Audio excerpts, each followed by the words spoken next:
जय हिंद दोस्तों। आज हम Lucent objective book new addition book है, इससे एंशिएंट हिस्ट्री का ऑब्जेक्टिव पढ़ेंगे। इतिहास के तहत अध्ययन किया जाता है अतीत का। प्रथम यूनानी इतिहासकार हेरोडोटस था। इतिहास के समस्त निष्कर्ष युक्ति संगत साक्ष्यों पर आधारित होता है। स्पष्ट कहा था थ्यूसीडाइसिस ने स्पष्ट कहा था कि इतिहास के समस्त निष्कर्ष युक्ति संगत साक्ष्यों पर आधारित होते हैं। द हिस्ट्रीज के रचनाकार कौन थे? हेरोडोटस। The histories Herodotus. इतिहास का पिता हेरोडोटस। इतिहास अपने को दोहराता है, यह हीगेल का कथन है। इतिहास जो है अपने को दोहराता है, यह हीगेल का कथन है। हम इतिहास से यही सीखते हैं कि आदमी इतिहास से कभी कुछ नहीं सीखता। हम जो है इतिहास से यही सीखते हैं कि आदमी जो है इतिहास से कभी कुछ नहीं सीखता। यह कथन भी हीगेल का है। किसका कथन है? समस्त इतिहास वर्ग संघर्ष का इतिहास है। संघर्ष के बारे में कार्ल मार्क्स ने कहा था। संघर्ष के बारे में किसने कहा? कार्ल मार्क्स ने। कौन सा एक इतिहास के विषय में मार्क्स के दृष्टिकोण का संक्षिप्त वर्णन करता है जिसमें संघर्ष के बारे में होगा? इतिहास ऑप्शन बी। इतिहास शोषक और शोषित वर्गों के बीच संघर्ष का सिलसिला है, तो यही हो जाएगा आंसर। उसके बाद है किसने द्वंद्वात्मक भौतिकवाद के सिद्धांत का प्रतिपादन किया? ये मार्क्स ने किया। मार्क्स जो है द्वंद्वात्मक भौतिकवाद के सिद्धांत का प्रतिपादन किया। कार्ल मार्क्स ने वर्ग संघर्ष की प्रक्रिया को किस सिद्धांत की मदद से समझाया? ये द्वंद्वात्मक भौतिकवाद। यही दो क्वेश्चन लगातार हैं। द्वंद्वात्मक भौतिकवाद का सिद्धांत मार्क्स। वर्ग संघर्ष कार्ल मार्क्स ने वर्ग संघर्ष की प्रक्रिया को किस सिद्धांत की मदद से समझाया? द्वंद्वात्मक भौतिकवाद। इतिहास विगत की राजनीति है। इतिहास जो है विगत की राजनीति है, यह कथन सीले का है। इतिहास जो है विगत की राजनीति है, यह कथन किसका है? सीले का है।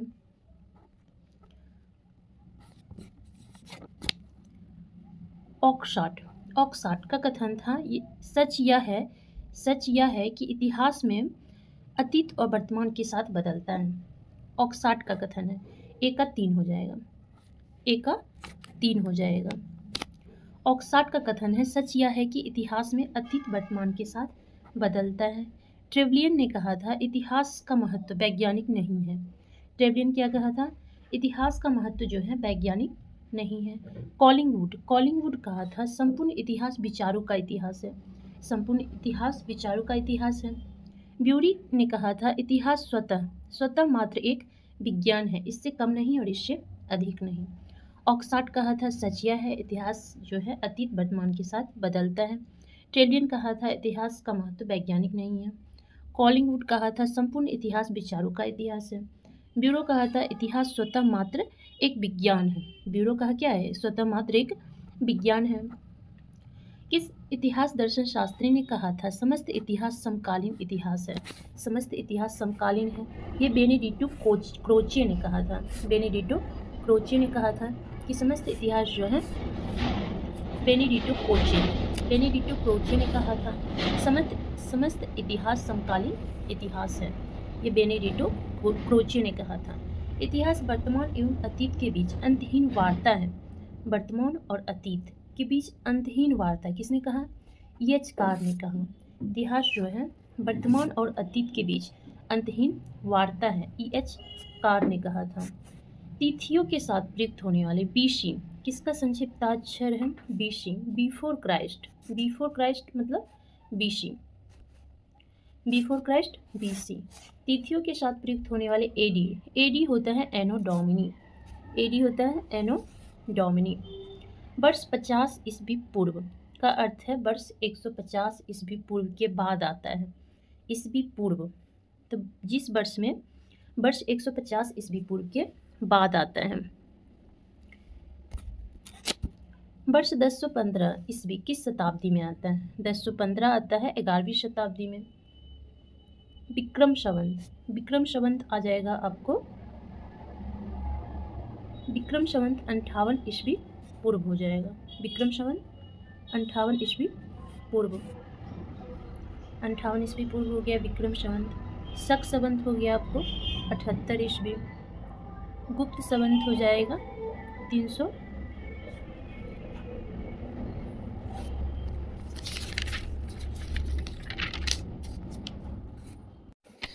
विक्रम संवत हो जाएगा आपको 58 ईस्वी पूर्व, विक्रम संवत 58 ईस्वी पूर्व। शक संवत हो जाएगा 78 ईस्वी। गुप्त संवत हो जाएगा 320 और कली शवंतर 3102 ईस्वी पूर्व। कली शवंतर 3102, विक्रम संवत हो जाएगा आपको 58, शक 78, गुप्त 320 ईस्वी। विक्रम संवत प्रारंभ हुआ, फिर से वही क्वेश्चन है। विक्रम संवत आंसर हो जाएगा आपको 58 ईस्वी पूर्व।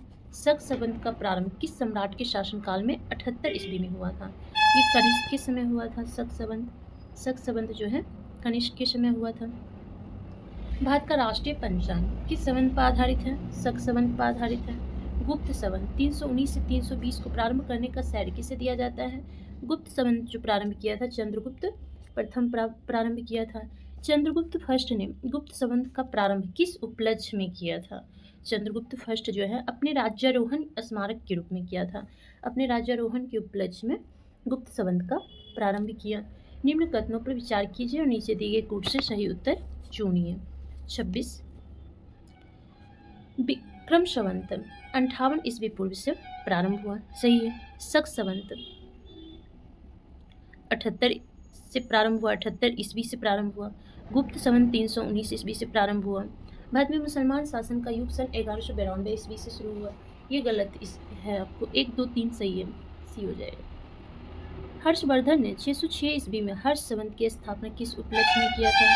हर्षवर्धन जो है 606 ईस्वी में हर्ष संवत की प्रारंभ क्यों किया था?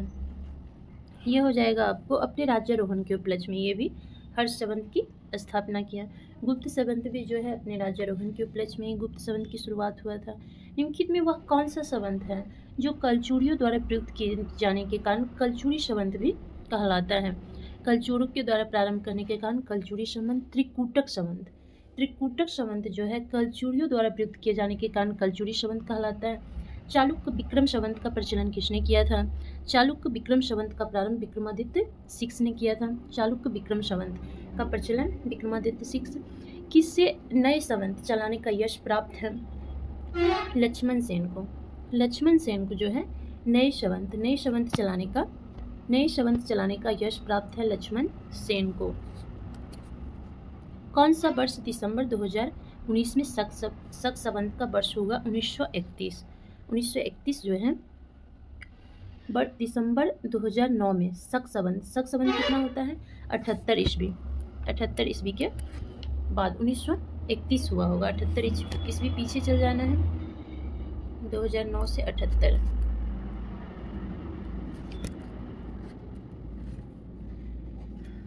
(1931) हो जाएगा। विक्रम संवत 2070 को ईस्वी संवत में रूपांतरित करने पर मान हो जाएगा आपको 2013, करके देख लेना है। विक्रम संवत 2070 को ईस्वी संवत में रूपांतरित करने पर मान हो जाएगा 2013। 58 जोड़ देना है 2070 में, 58 जोड़ देना है, 8, 7, 5, 12, सॉरी 58 घटा देना है। विक्रम संवत में घट जाता है और शक संवत में जो है आपको शक संवत में घट जाता है और विक्रम संवत में भी घटेगा आपको। 2070 है तो 2013 हो जाएगा।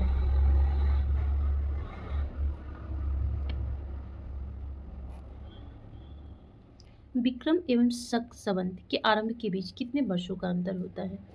विक्रम एवं शक संवत, विक्रम संवत हो जाता है 58 BC और शक संवत हो जाता है आपको 78 ईस्वी। इस दोनों के बीच बोल रहा है कितने वर्षों का अंतर है? ये आपको हो जाएगा आंसर 135 वर्ष, दोनों जुट जाएगा। 135 वर्ष हो जाएगा, 135 वर्ष। पुलकेशिन फर्स्ट का बादामी शिलालेख शक वर्ष 465 का दिनांकित है तथा यदि विक्रम संवत में दिनांकित करना हो तो वर्ष हो जाएगा आपको 600। पुलकेशिन फर्स्ट का बादामी शिलालेख शक वर्ष 465 का दिनांकित है, यदि विक्रम संवत में दिनांकित करना हो तो 600 हो जाएगा आपको। राजस्थान सरकार के कैलेंडर में विक्रम संवत 2063 लिखा हुआ है तो शक संवत क्या हो जाएगा? शक संवत हो जाएगा आपको 1928। शक संवत 1928। पुरातत्व में स्तर विन्यास पद्धति निम्नलिखित में किसके लिए प्रयुक्त की जाती है? स्तर विन्यास पद्धति किसके लिए प्रयुक्त की जाती है? भौतिक अवशेष के क्रमिक निक्षेप। भौतिक अवशेष के क्रमिक निक्षेप के लिए स्तर विन्यास पद्धति का प्रयोग किया जाता है पुरातत्व में। कार्बन 14 तिथि निर्धारण पद्धति का विकास किसने किया था? ये किया था विलर्ड लिब्बी। विलर्ड लिब्बी जो है कार्बन 14 तिथि निर्धारण पद्धति का विकास किया था। काष्ठ, अस्थि और शंख के पुरातत्व नमूनों का काल निर्धारण करने के लिए कौन सा अपनाया जाता है? ये आपको हो जाएगा कार्बन 14। काष्ठ, अस्थि और शंख के पुरातत्व नमूनों का काल निर्धारण करने के लिए कौन सा अपनाया जाता है? कार्बन 14। कार्बन डेटिंग निम्न की आयु निर्धारण हेतु प्रयुक्त की जाती है। ये हो जाएगा जीवाश्म की आयु। प्रागैतिहास का अंत एवं इतिहास का आरंभ तब माना जाता है जब मानव ने लिखना सीखा। प्रागैतिहास का अंत एवं इतिहास का आरंभ तब माना जाता है जब मानव ने लिखना सीखा। भारत के संदर्भ में ऐतिहासिक काल का आरंभ माना जाता है। ऐतिहासिक काल का आरंभ माना जाता है 600 ईस्वी पूर्व से। ऐतिहासिक काल का आरंभ माना जाता है 600 ईस्वी पूर्व से। सिंधु सभ्यता को आदि ऐतिहासिक सभ्यता कहा जाता है क्योंकि इसमें लेखन का प्रमाण मिला है। सिंधु सभ्यता को आदि ऐतिहासिक सभ्यता माना जाता है क्योंकि इसमें लेखन का प्रमाण मिला है। शक संबंध